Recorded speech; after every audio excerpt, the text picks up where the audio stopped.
Bonjour à toutes et à tous.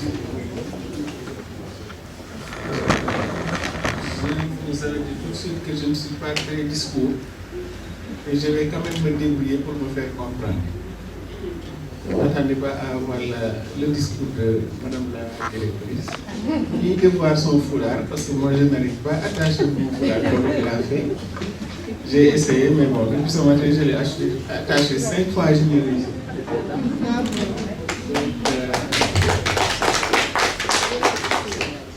Je crois que si je me mets à expliquer mon parcours, on peut passer la nuit ici. Parce qu'en général, je dis que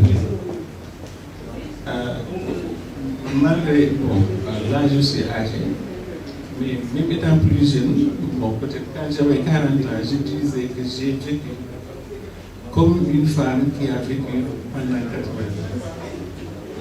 Parce que tu sais, la vie c'est comme ça, c'est le destin. Toute chose que tu fais, c'est le destin en fait. Mon histoire commence quand j'étais beaucoup plus jeune. Je fais partie d'une famille très féodale. C'est les Fadènes, il y a des Fadènes qui sont dans le truc et comprennent ce que je dis.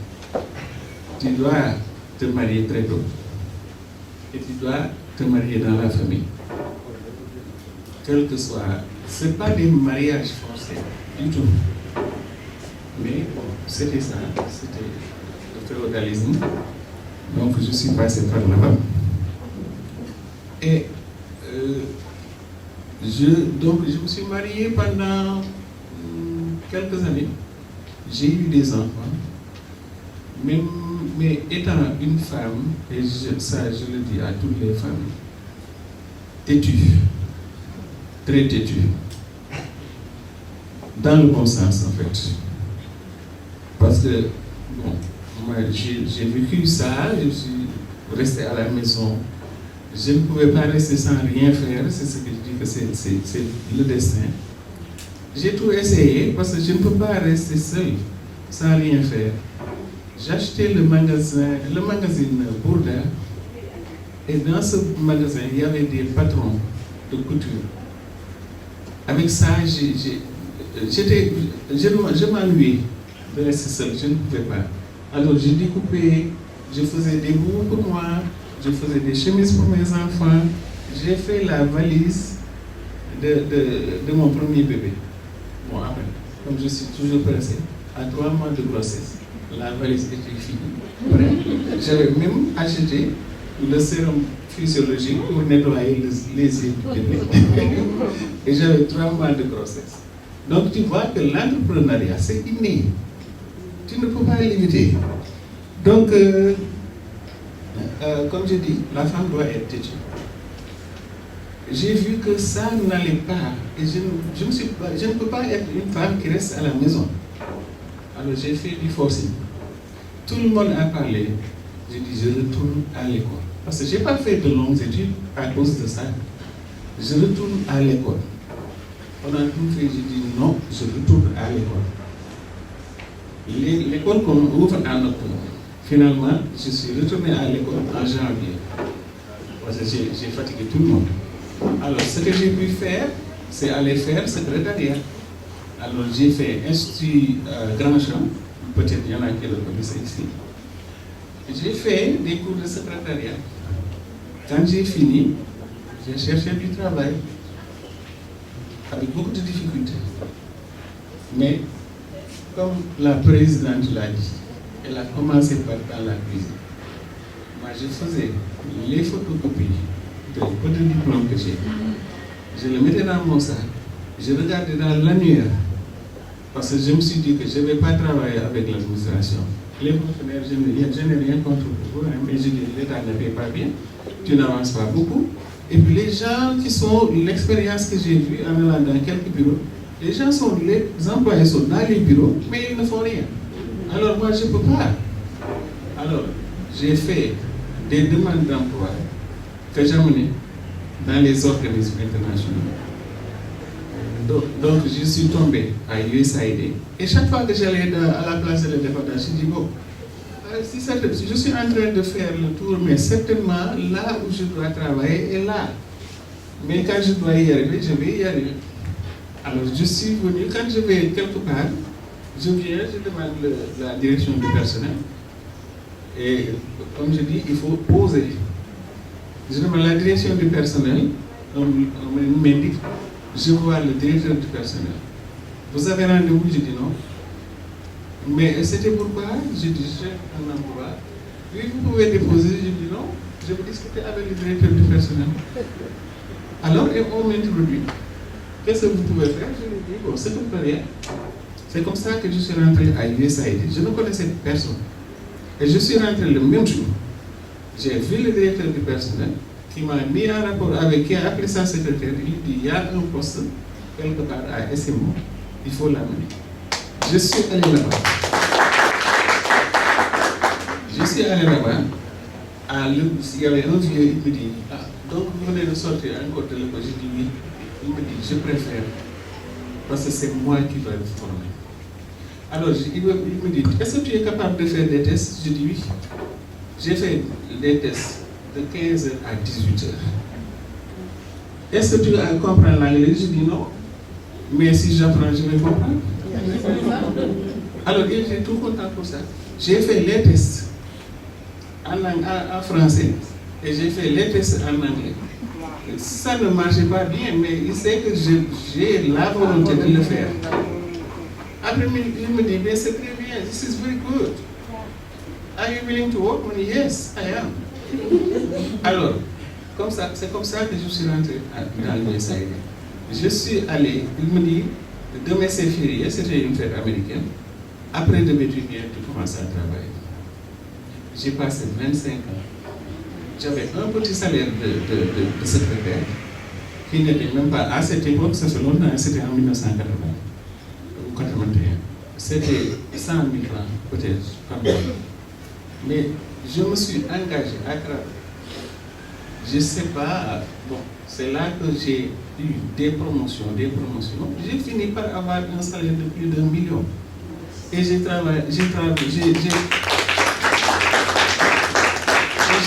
voyagé beaucoup. J'ai fait beaucoup de pays. J'ai quitté Dakar et j'allais au département d'État travailler. Ça, je ne le dis pas souvent. Des fois, je vois qu'on est en train de demander quelqu'un qui a visiter les lieux, alors que moi j'y allais. Donc, la femme doit être têtue. Vraiment, la femme doit être honnête dans ce que tu dis. On te dit, on te demande quelque chose, tu ne peux pas, tu dis que je ne peux pas. Ce que tu peux faire, fais-le. Ce que tu ne peux pas faire, tu sais que tu ne le peux pas. C'est comme ça qu'on réussit. La femme doit être loyale. Je ne dis pas soumise, mais je dis loyale.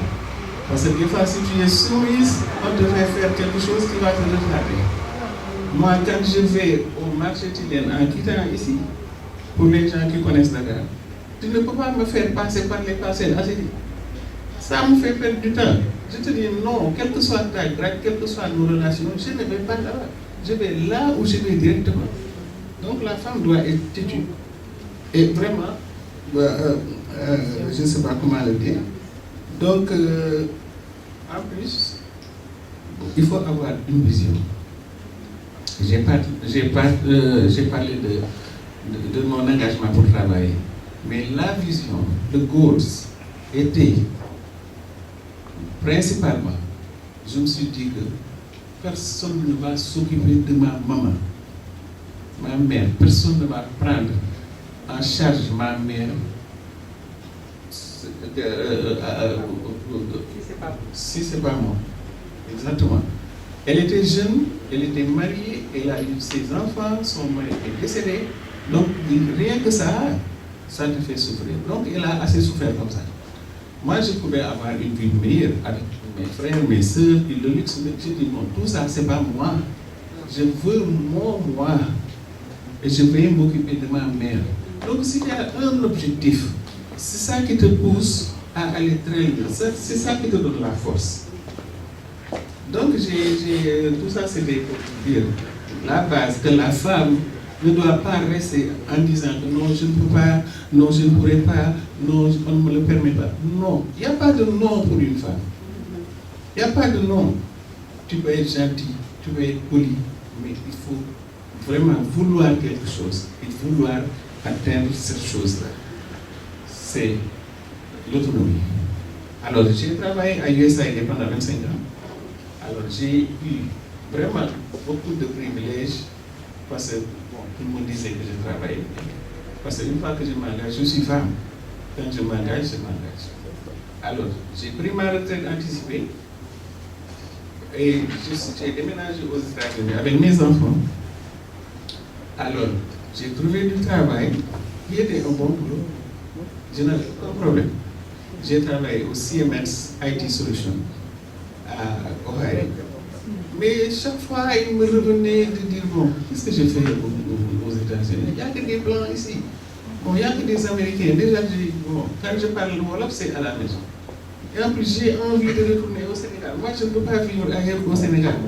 J'avais encore envie d'entendre les crieurs qui vont balayer, j'avais ça me manquait. Ça me manquait. Alors je me suis dit, bon, je vais retourner au Sénégal, je vais essayer qu'est-ce que je peux faire avec les femmes. Parce qu'il n'y a pas de raison que le PISCO, c'est-à-dire le corps de la paix, français comme américain, elles mettent leur jean, elles sont en blouse pour aider nos femmes. Pourquoi nous, citoyens de ce pays-là, on ne peut pas le faire? C'est là où je me suis engagé, je dis, bon, je laisse mes enfants là-bas, parce qu'ils étaient avec leur grand-père et tout. Je suis retourné au Sénégal. Alors j'ai commencé avec le Faral Jigéen Sénégal. Bon, tout ça, il y avait des consultants qui m'aidaient. Le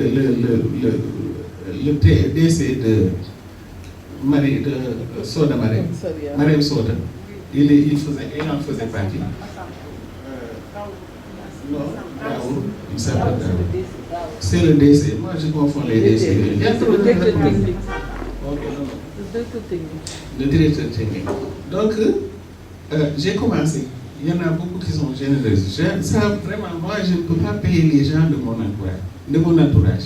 Chaque fois, machallah, j'ai des gens qui me supportent. Vraiment, c'est pas ce qui me manque. Je dis à mes enfants, vous n'êtes pas là au Sénégal, mais vraiment, tout pour un moment, tu vas le traduire. Vraiment, j'ai tout ce que je veux, je touche du bois avec les enfants. Elles sont là. Il y a mes filles qui sont là. Il y a ma fille qui est là-bas, mais je lui dis, tu n'as pas ta place ici. Parce qu'il y a les autres, mes filles, et qui s'occupent très très bien de moi. Je vous remercie beaucoup. Donc, j'ai commencé le Faral Jigéen, tout en me disant que bon, je n'ai pas d'argent, mais je peux quand même leur dire qu'il faut sortir des maisons. Parce que vous souffrez dans les maisons. Il n'y a rien. Vous n'êtes pas bien traité, vos enfants ne sont pas bien traités, les enfants ne sont pas à l'école. Si ton enfant est malade, tu ne peux pas soigner parce que tu n'as absolument rien. Alors, il y a eu, je ne sais pas comment c'est arrivé, il y a eu un boom. Il y a des gens qui m'appelaient des villages, qui disent qu'ils l'ont entendu. Et il faut venir nous aider, il faut venir nous aider. Les consultants m'ont vraiment assisté. On a fait des cartes de membres, finalement, on a eu 4000 membres dans 5 régions. Oui, la plupart, je suis allé les visiter. Et à chaque fois, je dis, je n'ai pas d'argent et je ne suis pas politicien. Du tout, je ne cherche pas de poste. Moi, je cherche seulement à vous éveiller pour que vous allez sortir pour faire quelque chose. Il ne faut plus rester à la maison. Parce que vous devez entretenir vos enfants, vos parents, parce qu'il ne suffit pas d'être fille que tu ne dois rien faire pour tes parents. Ta maman veut que tu t'occupes de lui, son papa la même chose. En restant à la maison, sous l'emprise des hommes, tu ne pourras pas jamais le faire. Alors, ça, il y a eu un rush, comme j'ai dit, on a eu 4000 membres. Alors finalement, je dis, mais ces femmes-là, elles vont me dire que cette femme-là, elle fait le tour du pays, elle parle, elle ne fait rien pour nous. Alors j'ai commencé, avec le peu de sous que j'avais, à organiser des formations. Alors j'ai fait des formations, plusieurs formations dans plusieurs villages. J'ai formé pratiquement plus de presque 1000 femmes. Et c'est des femmes qui vont restituer la formation quand elles rentrent dans le village. Et surtout avec l'aide des consultants et des formateurs. Vraiment, il y en a qui m'ont assisté. Et c'était très, très, très bien. Parce que ces femmes-là, 4000 membres-là, il y en a que je ne vois plus. Il y en a avec qui je parle, mais je sais qu'elles sont en train de faire quelque chose et qu'elles peuvent elles sont autonomes. Il y en a qui font leur savon et qui vont dans les marchés vendre, bien qu'elles sont en pourcent. Il y en a qui font leur javel et elles font le tour des boutiques de vente et elles reviennent chez elles. Elles sont autonomes. Elles s'occupent des enfants, de leurs enfants. Elles s'occupent même de leurs maris en fait. Parce qu'en dehors de Dakar, les maris, ils n'ont pas de travail. Donc c'est comme ça qu'est venu Lala, parce que c'est après, à partir de ce réseau-là, qui est un réseau d'action pour le renforcement de l'entrepreneuriat féminin au Sénégal, on a créé Lala. Il y en a qui ont créé d'autres, mais toujours on est ensemble en fait, on travaille. Donc c'est là qu'on a créé Lala. Et comme, parce que en fait, j'ai dit bon, il faut qu'on forme. Mais après, comment parce que moi je n'aime pas le fait de former les femmes et de les laisser. Il y en a qui vont tout oublier, elles n'ont pas les moyens, elles n'ont pas ceci. Bon, donc la plupart maintenant travaillent. Et j'ai créé le GIE là parce que j'avais les femmes de la banlieue qui étaient là et qui comptaient vraiment beaucoup. Tous les matins ils faisaient. Je faisais tout ça chez moi. Finalement, bon, on ne pouvait plus se contenir là-bas. Alors j'ai pris des locaux. Là où nous sommes maintenant. Alors, c'est comme ça qu'on a commencé à transformer. On a commencé par 20 kilos de miel. Des fois ça a marché, des fois ça ne marche pas. Après, j'ai dit, on va faire des jus. On a fait les jus, c'est en bas, vous allez le voir dans l'exposition. On a fait beaucoup de choses. On a fait tous les céréales. On transforme tout ce qui est cultivé au Sénégal et dans la sous-région. On le transforme et bon, les gens apprécient, c'est à eux d'apprécier d'ailleurs. Donc, il y a des gens qui travaillent là-bas, il y a des femmes qui travaillent là-bas, il y a des femmes qui sont dans la banlieue aussi qu'on fait travailler. Parce que là où on est, localement, là dans le local, on fait quand même 4 tonnes par semaine. 4 tonnes de mil par semaine, quel que soit. On fait des jus aussi, on fait pratiquement 1000 litres de jus aussi par semaine. On est dans les grandes surfaces, on est dans les marchés locaux, dans les marchés locaux, je crois que c'est comme ça. Donc, on fait la distribution. Il y a des jeunes qui ont le diplôme. Par exemple, la comptable, elle a un bac plus 5.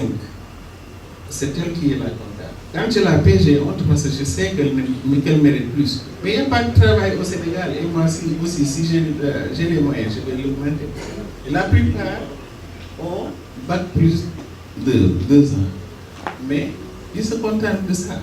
Et je suis tellement fier quand je les vois courir. Les filles, il y en a une qui est là. Elles ont toutes, je les ai fait faire des cours de conduite.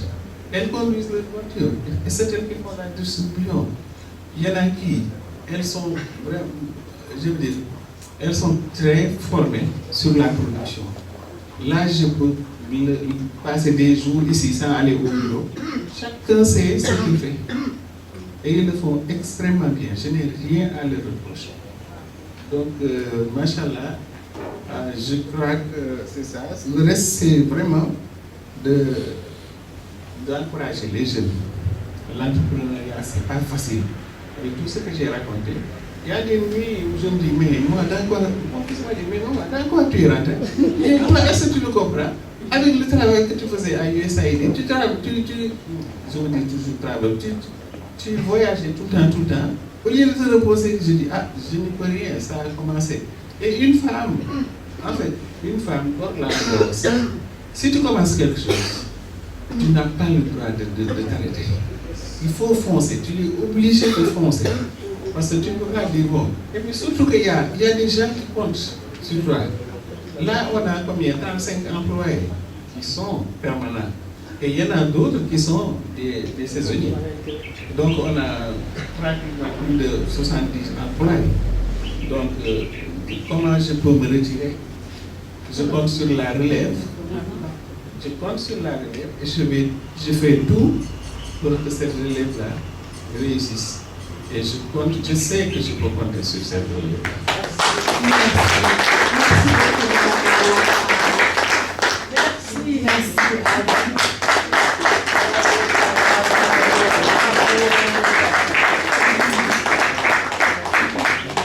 Bravo à vous.